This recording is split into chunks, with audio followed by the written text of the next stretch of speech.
Okay, here we go. Good morning, everyone, and welcome to our series, New to NC, with the State Library of North Carolina's Accessible Books and Library Services. I am Clarissa Arguello, the Outreach Librarian with the State Library of North Carolina's Government and Heritage Library. Please visit the State Library of North Carolina's website to learn more about the library's collections and services, and you'll find a link to our website in the chat box. I also encourage everyone to sign up for a State Library card. The link is also included in the chat. Once the program is ended, we'll send everyone a follow-up email with the list of resources mentioned in today's program. And this presentation is also being recorded and will be available on the State Library of North Carolina's YouTube channel. The link will also be in the chat. Captioning is available. To view closed captioning on this platform, please use your mouse to hover over the control bar at the top or the bottom of the screen. Click on the closed caption button, and then second, select either show subtitle or view full transcript to see the captions during the presentation. To make any changes to the captioning settings, click on the closed caption button, select the subtitle settings option, and a settings box will appear. Click on the accessibility button and make any changes that you'll see fit. And finally, on the same toolbar, click on the chat button to bring up the chat box. Please send a message to our team if you need any technical help or if you'd like to ask questions to the presenters. Next, we also ask everyone to please keep their sounds on mute. And without further ado, let's get started. Welcome to New to NC. It's a virtual series brought to you by the State Library of North Carolina's Government and Heritage Library. In this unique and informative series, we embark on a journey that caters to new North Carolinians, offering a wealth of knowledge and insights into a wide range of topics that will help transition you into this beautiful state. Whether you've just arrived in North Carolina, like me, or you've been here for a while, New to NC is your gateway to unlocking information covering areas such as culture, education, genealogy, government, and so much more. Each program within this series is designed with one purpose in mind: to inform newcomers like yourselves about resources needed to not just settle in North Carolina, but to thrive and make the most of every opportunity. And so, welcome to New to NC. Now, let me introduce our guests.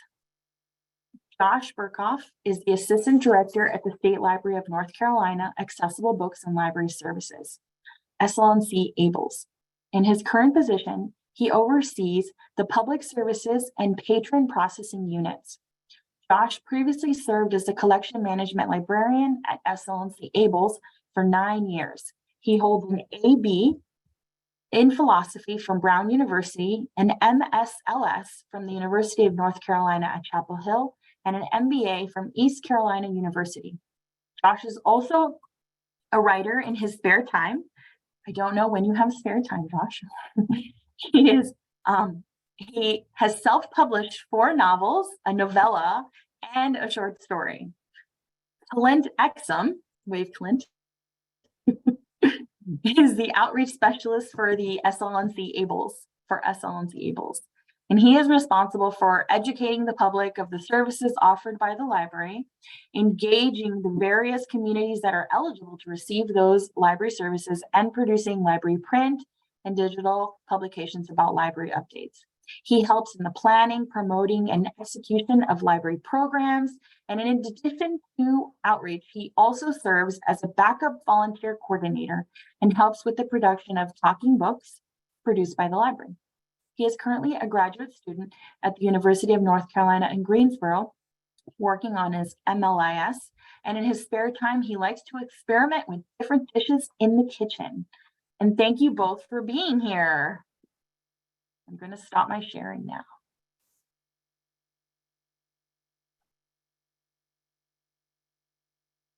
Okay, so yeah, thank you for having us. I'm going to go ahead and start sharing mine.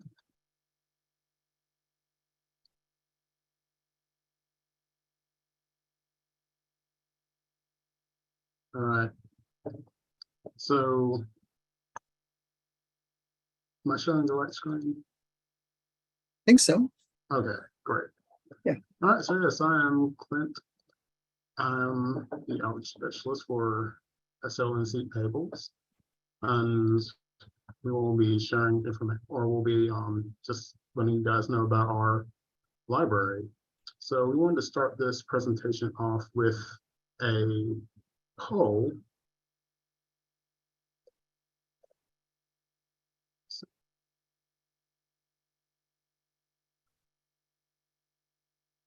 Thank you. So the first question is, had you heard of Accessible Books and Library Services before signing up to attend this presentation? So we already have some responses coming in. We'll let that go for the next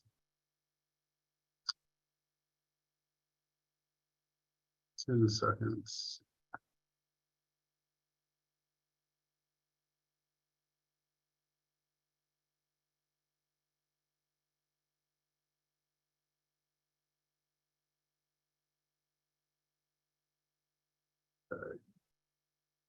All right, so we got a good amount of responses. So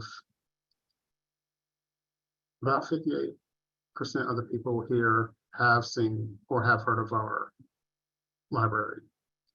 Okay, so our next question would be,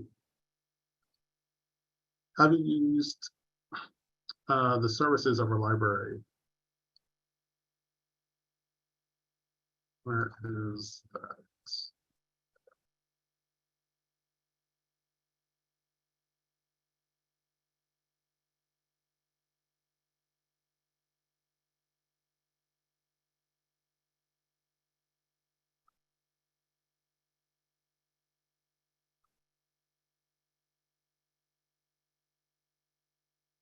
Here we go.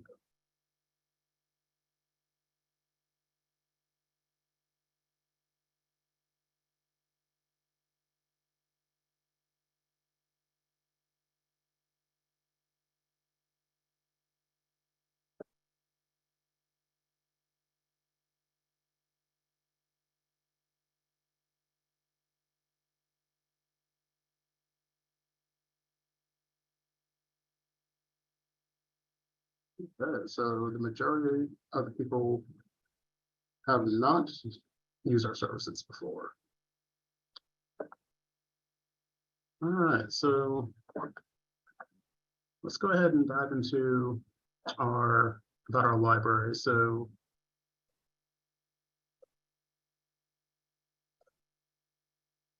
for those of you who aren't familiar with us, we are the free public library for North Carolina residents who have a print disability. This includes blind and visual impairment, physical disabilities that would prevent you from holding a book, and reading disabilities, such as any sort of reading disability that would have the reader unable to read printed work sustainably to the same degree as a person without impairment or disability. And so all North Carolina residents who would live with one of these disabilities would qualify for our library. The same book and magazine titles found at most other public libraries are available on loan. We have over 125,000 audiobook titles, about 24,000 Braille book titles, and about 21,000 large print titles. Most of our audio and Braille books come from the National Library Service for the Blind and Print Disabled. We do a little bit of local recording. We have 2 recording studios on site that Clint will talk about a little bit later.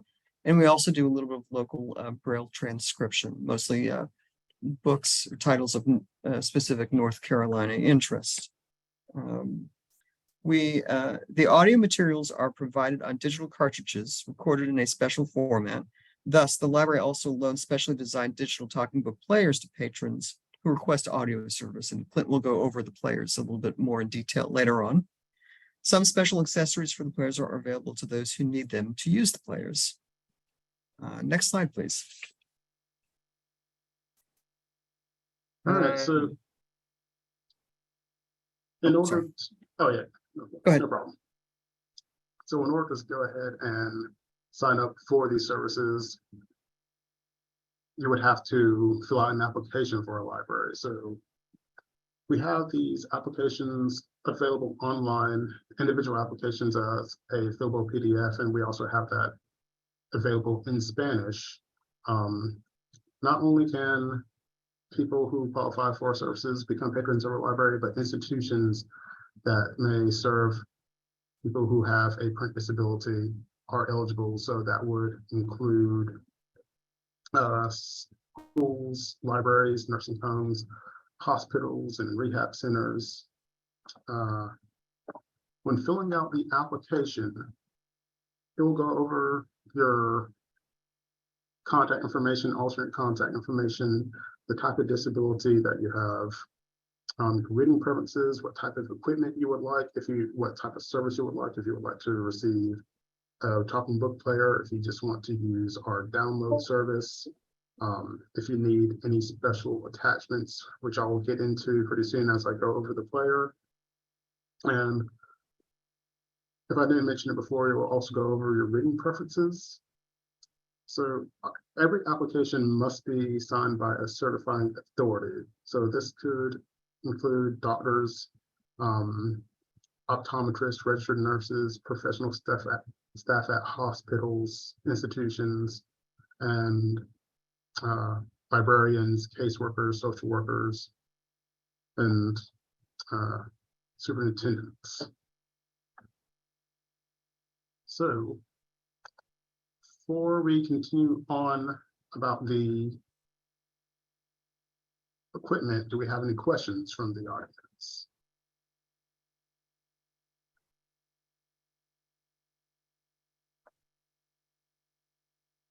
We have someone who's asked if you can repeat the part before explaining who can actually authorize the application.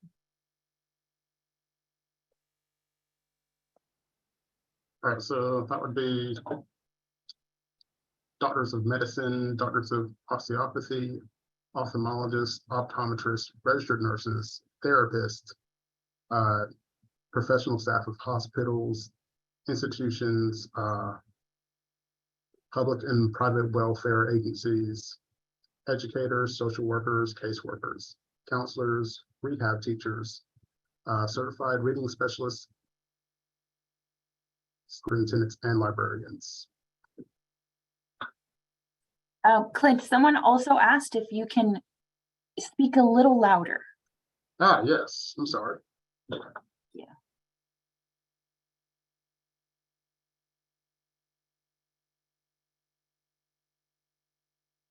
All right, do we have any other questions before we move on?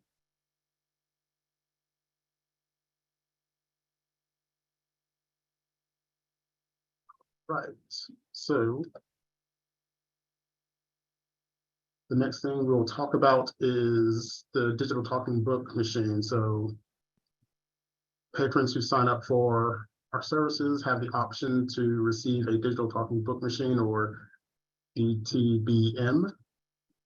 So what this machine can do, it will play our talking books.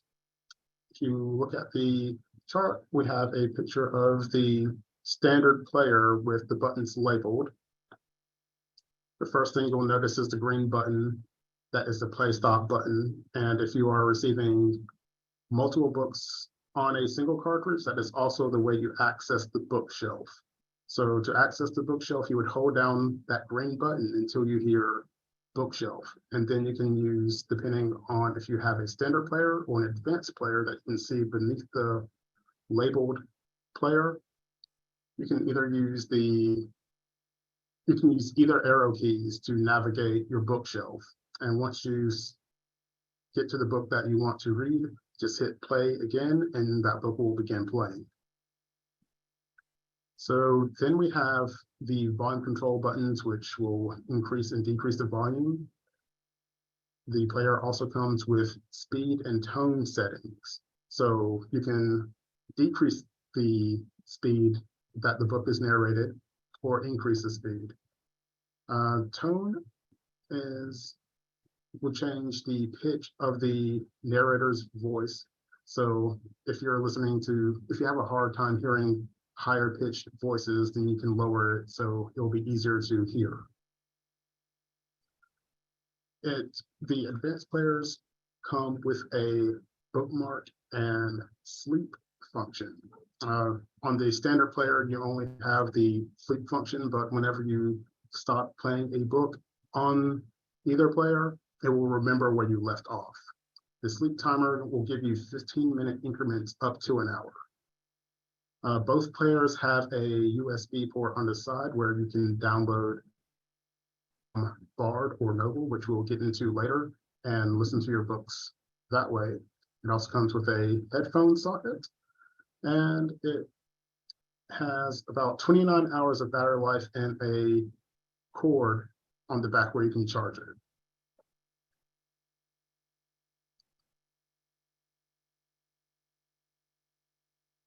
So in addition to the players, we understand that some people may need additional equipment to operate it. So upon request, you can get headphones from our library.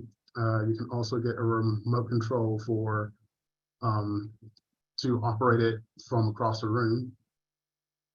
If you are bedbound, you can also get a pillow speaker, and it is that middle device that is below, and you can place that underneath your pillow. Upon approval by a doctor for those who are severely hearing impaired, you can request a loudspeaker, which will produce sounds up to 130 decibels. And for those who have physical disabilities that prevent movement, there are breath switches available as well.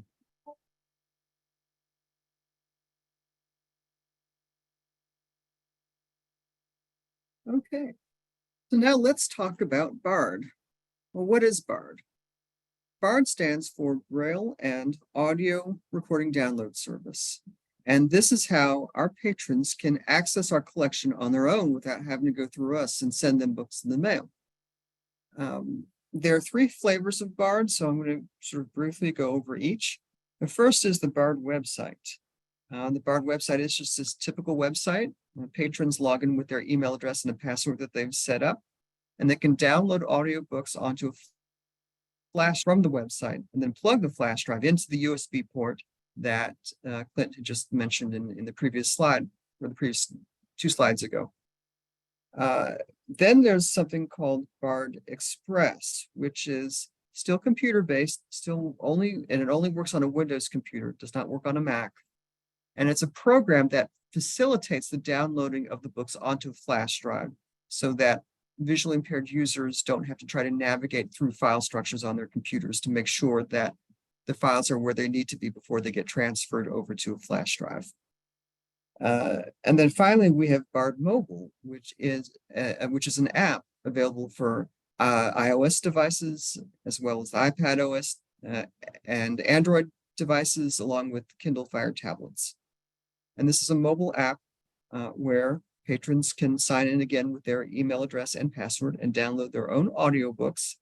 And on the iOS app, they can also use the BARD Mobile to stream electronic Braille books to their refreshable electronic Braille displays or electronic Braille e-readers, should they have them. And we will talk a little bit more about e-readers later on in this presentation. Next slide, please. I kind of already touched on some of this a little bit, but BARD has the capability of streaming, especially BARD Mobile has the capability of streaming Braille books to refreshable Braille devices.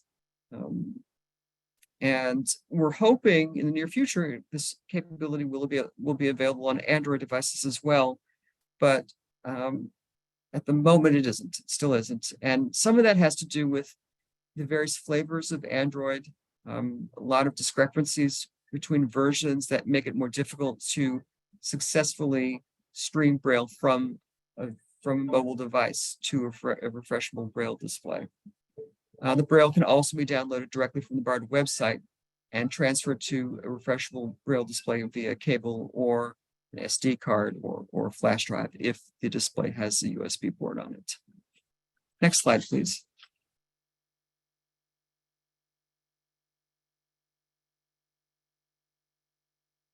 All right, so next we will talk about Noble.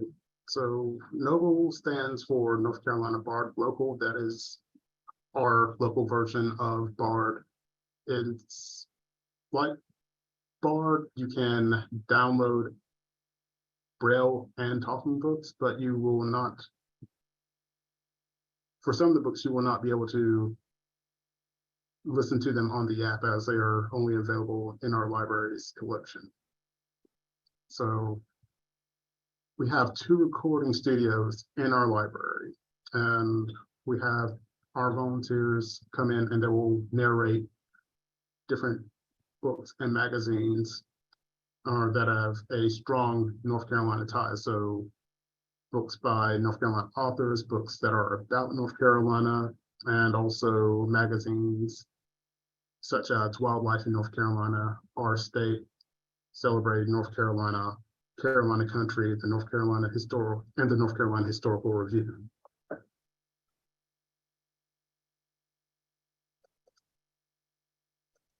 So Noble operates more like the website Bard Josh had mentioned earlier.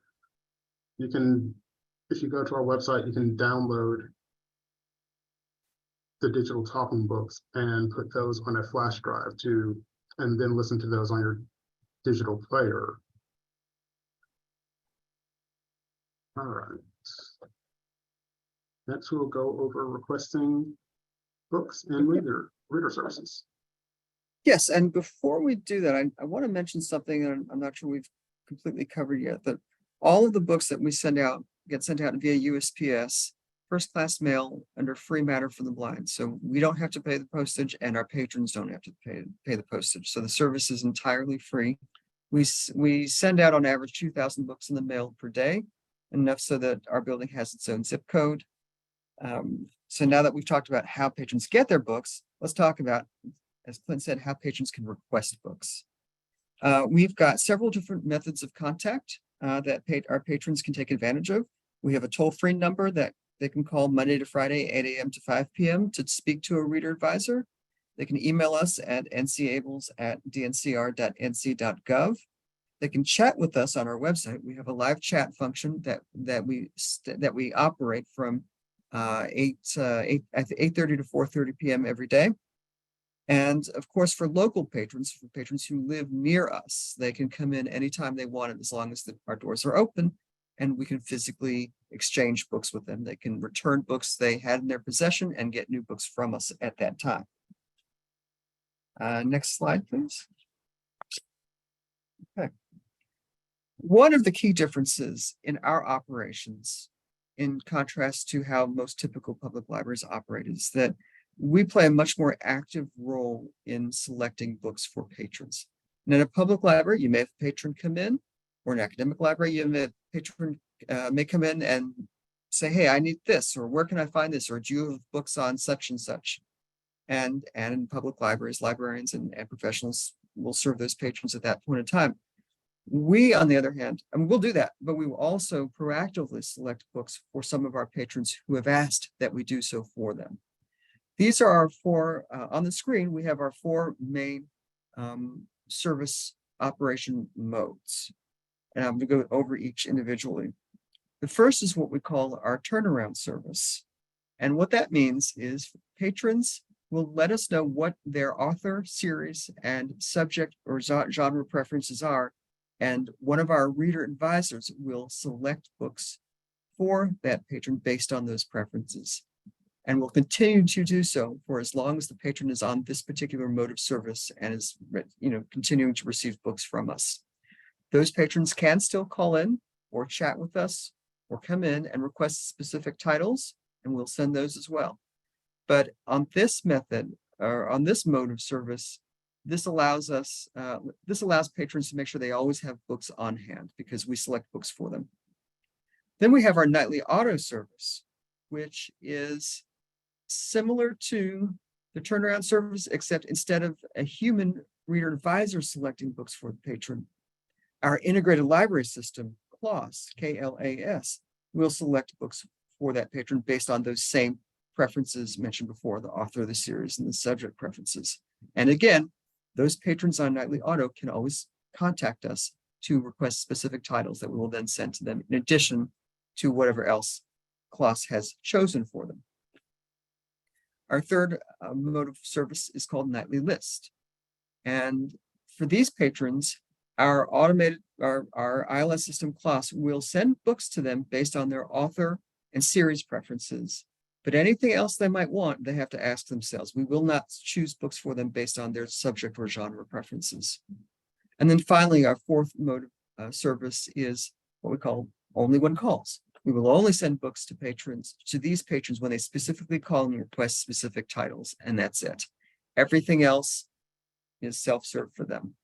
One thing I would also mention, actually going back to a previous slide, we don't have to go back to the previous slide, but another way that patrons can let us know what books they want is we have an OPAC that they can log into and specifically look for books and order books that way as well. Next slide, please. Okay. I don't know how many of you have heard of the Marrakesh Treaty, but I'm just going to mention it briefly here. It was initially signed in 2013. We ratified it here in the US in 2019. And this treaty has opened borders across participating countries to share books that have been put into accessible formats. And this has really opened up the floodgates for books from all over the world coming into our collections and vice versa. We've got books in languages that we never had before. We have Vietnamese books, we've got Urdu books, we've got books in Bengalese. We didn't really have much in the way of Portuguese, but we do now. Lots of Russian books are coming in, Hebrew, Arabic, Chinese, Mandarin, Korean. It's an ever-expanding list of resources in international languages that we just never had access to before. And a lot of this is made possible through the Global Book Initiative, which is sort of the architecture for sharing books across borders. And then finally, I want to mention a quarterly publication that the National Library Service is putting out called International Language Quarterly. And in this quarterly publication, they list a lot of, maybe not all of the new titles that have been added over the previous quarter, but a lot of them that come from the Global Book Initiative and the Marrakesh Treaty. If we can move to the next slide, please. Finally, our reader advisors are very friendly people, and we love it when our patrons call in and talk to us. And if we're being completely honest, this is how we can provide the best possible service to our patrons. We do have patrons who call in, who apply for service and get set up with us and have a list of subject preferences, and then we never hear from those patrons. So we just keep sending books about, about what we think they might like. But we serve our patrons better when they communicate with us so that we can make sure that we're sending them the books that they really want to read. So for those of you who use our service, for those of you who know others who use our service, we encourage all of you to call in and let us help serve you to the best of our abilities. Next slide. All right, before we continue, do we have questions? Clint, we have a question. Someone wants to know how they can become a volunteer for our Talking Books program. Yes, so if you want to be a volunteer for our Talking Book program, it would really help if you were in the Raleigh area. And actually, before I answer that, when you said they wanted to be a volunteer for the Talking Book program, does that mean they want to volunteer in general or be a narrator or library? Both. Okay, so while there are some remote volunteer opportunities, we have different volunteer duties at the library, one of them being narrating talking books in magazines. If you want to do that, you would just get in contact with us. You could reach out to me and I will set up an audition for you. And based on your audition, we can have you start narrating, or we can find another volunteer duty for you. Other duties would include administrative duties such as preparing mailings, preparing our talking book cases that we send out to our patrons, and different projects. I mentioned a remote opportunity. This is more Josh's realm on rating unrated books. So we do, some of our books come from commercial audiobook publishers, and they have the same subject codings as our books. So topics such as violence, strong language, and descriptions of sex.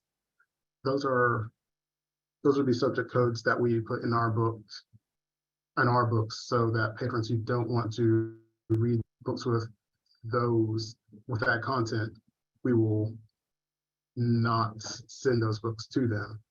So but we don't have that on the commercially produced audiobooks. So the readers would listen to those books for that kind of content, report back to us, and then we can update those codes on the book. And can I just jump in here for just a second to explain a little bit more about why we have these ratings? Because it's a very unusual situation for libraries to be providing that kind of information. Fully 65% of our patrons are either on the nightly auto select service where the computer's picking books for them, or on the turnarounds mode of service where our reader advisors are picking books for them. Because of that, patrons don't have the ability to thumb through a book and look for any content that they might find objectionable before checking the book out. So we try to provide this information to our patrons on the books, so that patrons who don't want, so that we don't send books to patrons that they will be offended by. It's not in any way, shape, or form, an attempt at censorship on our part. And this came about because up until 2013, all the audiobooks that were added to the collection were being contracted out for narration by the National Library Service for the Blind. And then in 2013, the NLS started appropriating commercially produced audiobooks into the collection where we don't get that information from the narrators. So that is the current lay of the land in terms of why we have this rating unrated books project, so that we can try to fill in the gaps on those commercially produced audiobooks. Thanks. Thanks, Josh. And then we got a couple more questions. Yes. So we have the Are first there one. checkout limits for downloadable books? No. There's a time limit. There's for patrons who are using the mobile app, they can download up to 100 books per month. For people who are using the BARD website, I think the limit is set at 500. And someone has asked, can they exchange an older model of the digital talking book audio player for one with the bookshelf tab on it? The bookshelf feature is available on, it works on both models, the standard and the advanced. The nice thing about the advanced player is that, especially like when you're within a book, so you don't have, not when you're using the bookshelf feature, but when you're already in a specific book and you want to navigate from chapter to chapter, the additional row of buttons will help you navigate from one chapter to the next without having to just hold down the fast forward button to do so. And for patrons who have the standard player but want the advanced player, they can just give us a call at that toll-free number and we'll be glad to exchange it. You read out the toll-free number for us? Sorry, Josh. I don't have it in front of me. Hold on. It's on one of the slides, I believe. Yeah, it's on the slide, yeah. Yes. Oh man, I just had it. Is it 888? Yeah, 1-888-388-2460. That's it. Okay. Okay, so we've got a few more questions. Do you recommend institutions apply rather than individual residents in their facility? How would the services be different? So I would encourage both, but I would definitely encourage the institution to apply for service. That way the residents will have the opportunity to use or see that service in action. So whenever we set up an institution with an account, they have access to a deposit collection. They will have a talking book player, maybe a small collection of large print books. And Josh, will they also get a couple of Braille books as well? They can. Okay, And institutional membership can get Braille books. okay. And so they can also have a demonstration version of Bard. So if you have a new, I'm guessing these institutions will have residents coming and going. So they can find out about the service through the institution, then go ahead and sign up for service with us. And so that is something that they now have the knowledge of and access of, and that the institution is just another avenue of finding out about our services. And we have a question about volunteers.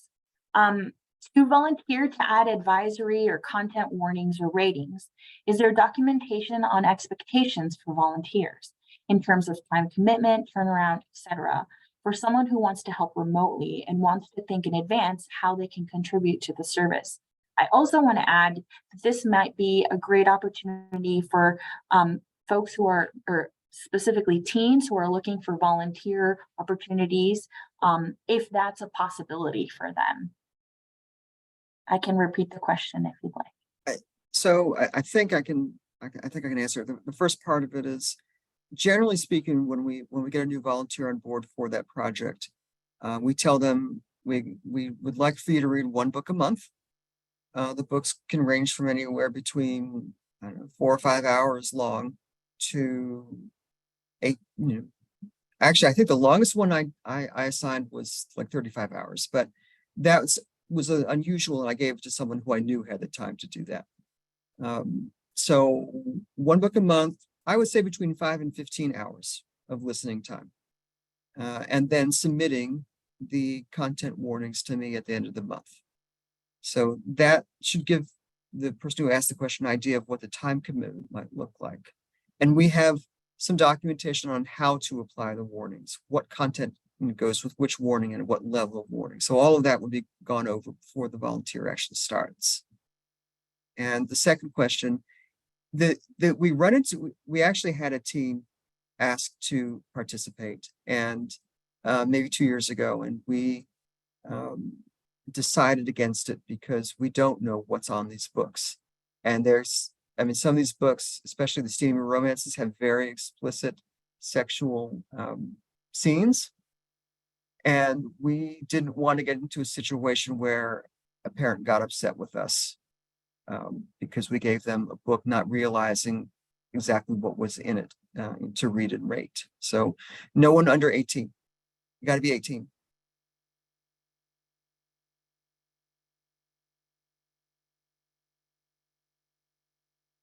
Okay, thank you. I think that might be it for questions for now. Okay. Great questions. All right, so let's go on to the next section.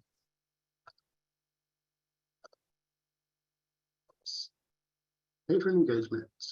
So our library has offered in-person and virtual programs.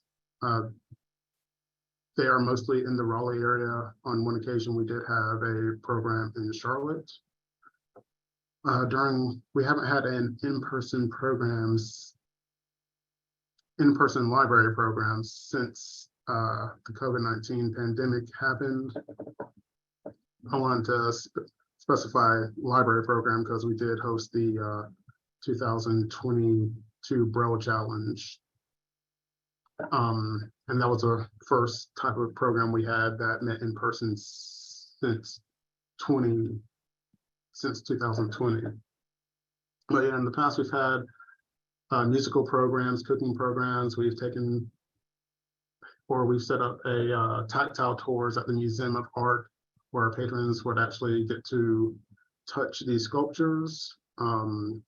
We've done programs at the school where we brought animals for them to learn about and touch. We've had instrument petting zoos. And for our virtual programs, we have had in the past History's Mysteries, which was a program that one of our patrons offered to do for us.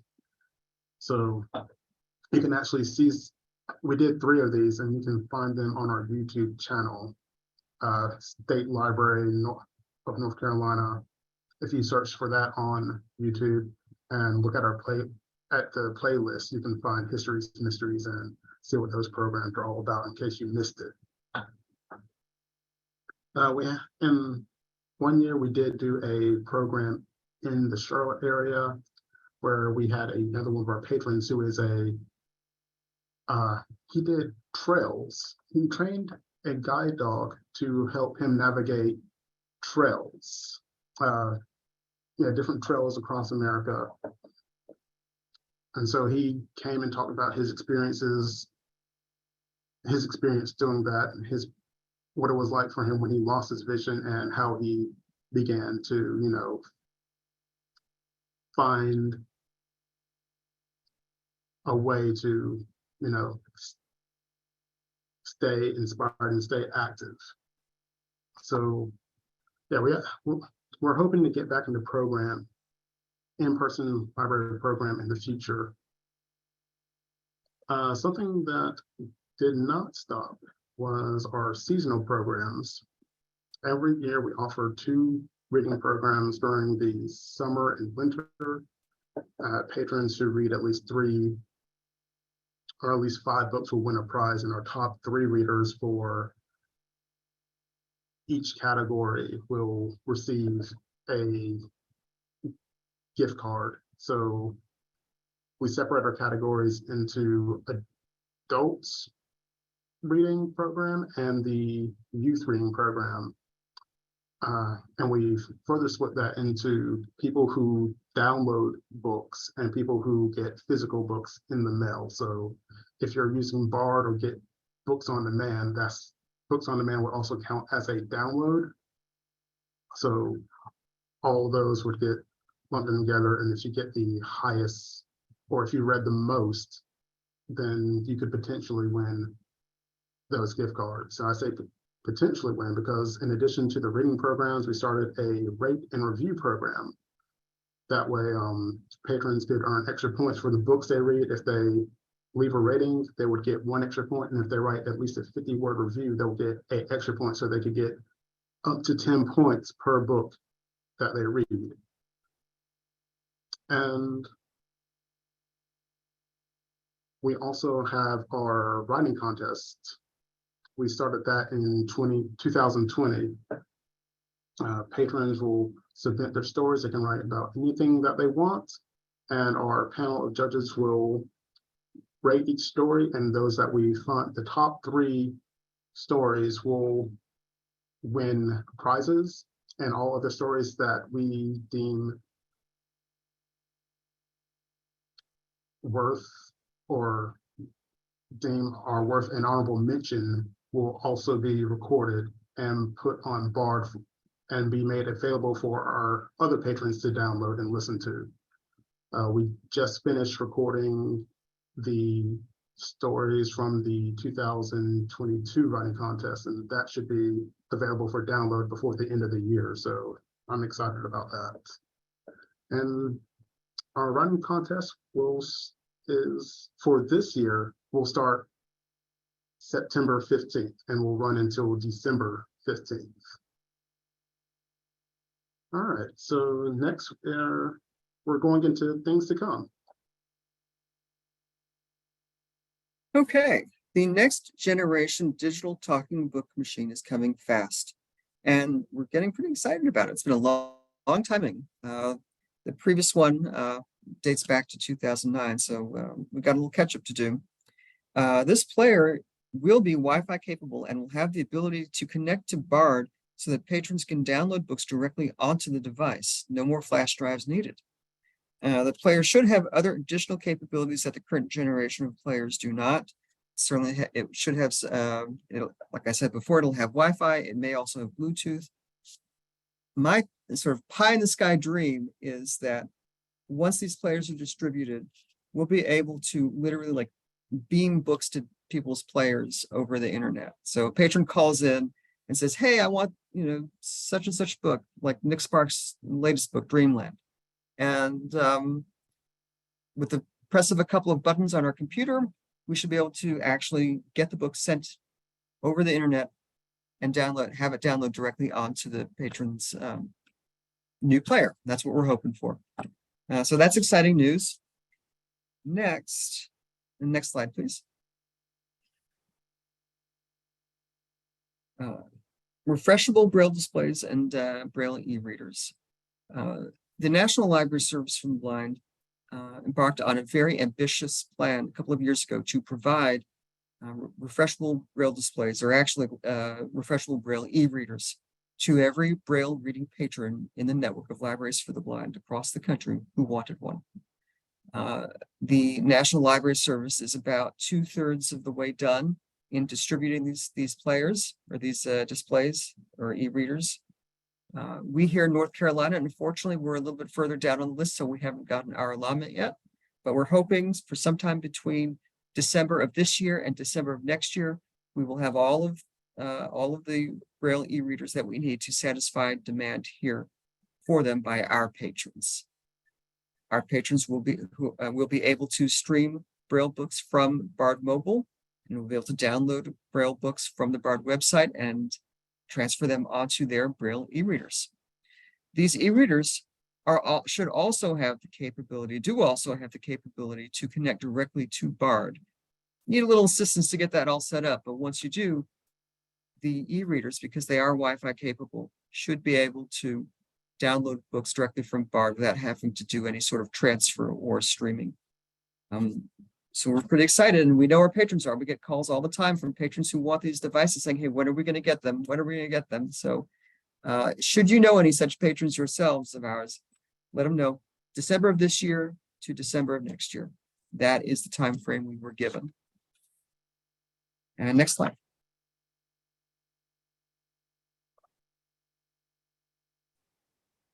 So, finally, any other questions? And I did see a question come up from an attendee asking to explain books on demand. So before we had books on demand, we were sending patrons books on, or talking books on one book on one cartridge. And so patrons would sometimes receive three cartridges from us, or sometimes even say 20 cartridges from us. We decided to since those cartridges are basically USB drives with those cartridge cases around them, they can hold multiple books. And so we decided to go ahead and start putting multiple books on a single cartridge and mailing it out to our patrons that way. It made it easier for circulation. Now, instead of having to put the single cartridge back on the shelf with the other copies of that talking book, we can just plug in a blank cartridge, download the books that you want up there, delete the books that you had up there before, and send it to you. It's faster, it's more efficient. There's something else I'm forgetting about books on demand.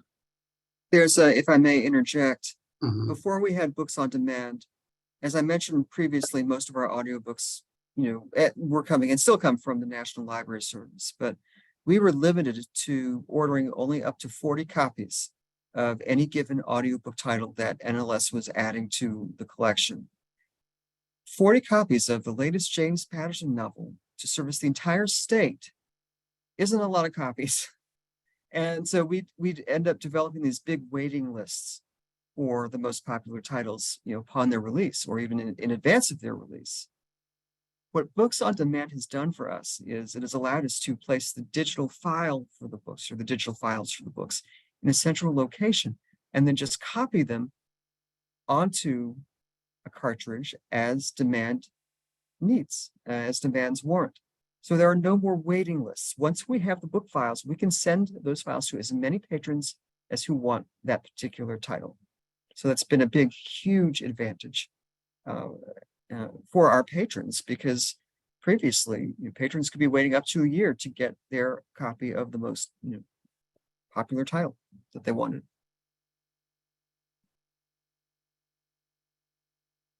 And I'm gonna add one other thing, if I may, and because this is very different from how public libraries operate. In a public library setting or even an academic library setting, you have X number of licenses or X number of copies.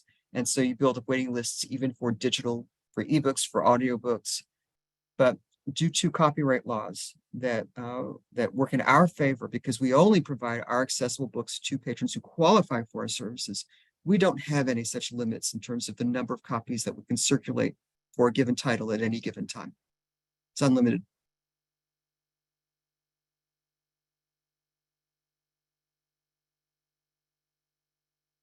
We also have a question from someone who uses a Braille display and they want to know how they can download books for reading in Braille.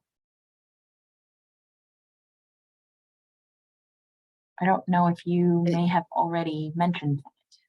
So it depends on the display. It depends on what kind of ports they have on the display. Hopefully the display has Bluetooth capability and the patron has a mobile device, preferably an iPhone, where they could stream the Braille from Bard Mobile on their iPhone to their refreshable Braille display. But if not, then it's a matter of looking at the Bard website, using the Bard website to download books onto whatever type of media that Braille display will support. If it's got a USB port or an SD card slot, then the patron would need to download the books from the website onto one of those memory storage devices and then connect that storage device to the refreshable Braille display.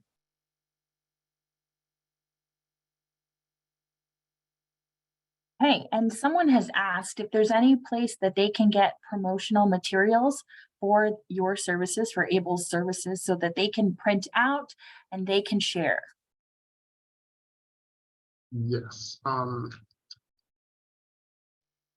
Yeah, if you guys ever need any promotional materials like brochures, you can give me a call or send me an email and I can send out packs of 25 brochures to your institution.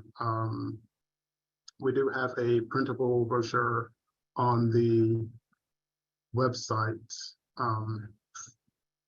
that you can download and print off as well. So yeah, if you need anything, just contact me and I can send you what you need. We've also shared your emails, both your emails in the chat.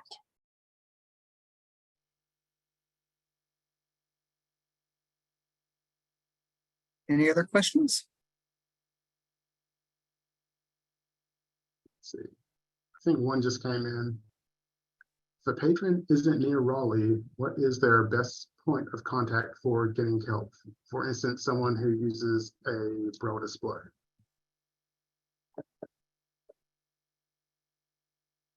So best way would be to give us a call. You can use that toll-free number, 1-888-388-2460, or you could email us at ncales at dncr.nc.gov.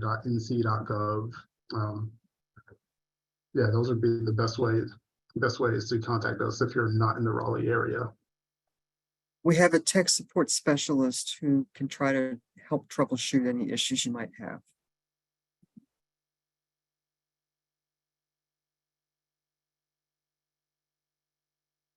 All right, are there any more questions?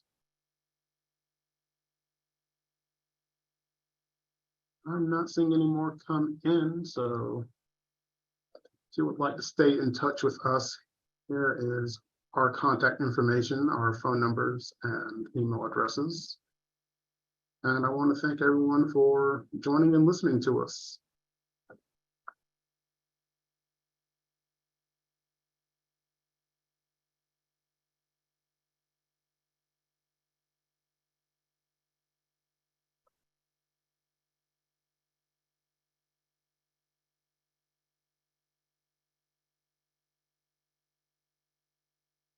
All right, so I guess that will be the end of it. I will go ahead and stop sharing my screen.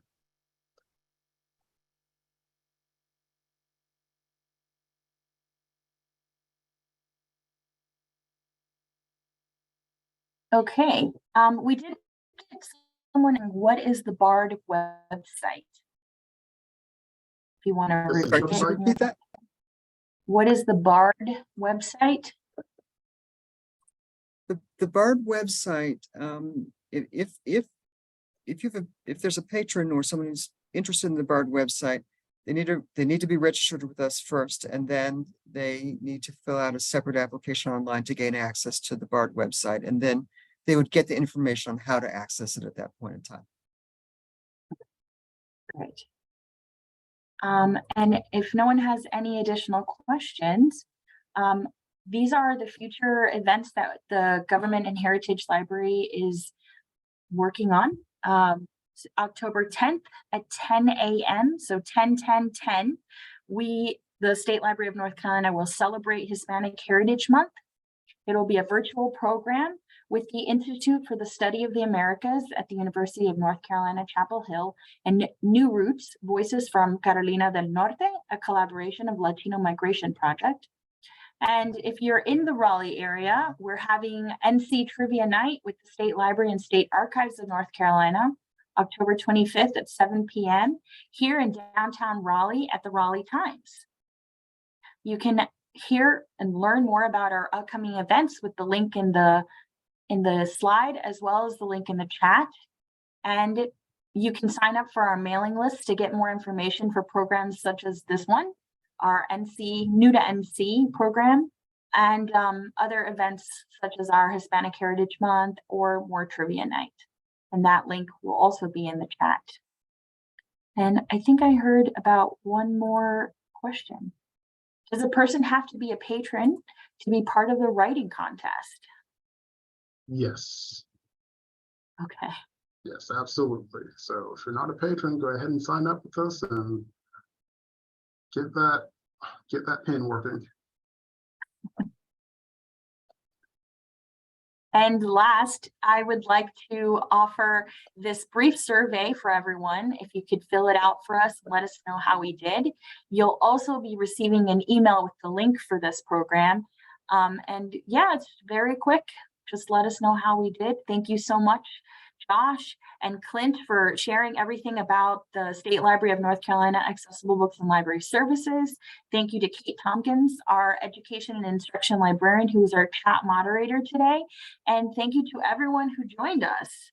Have a good day, everyone. Thank you.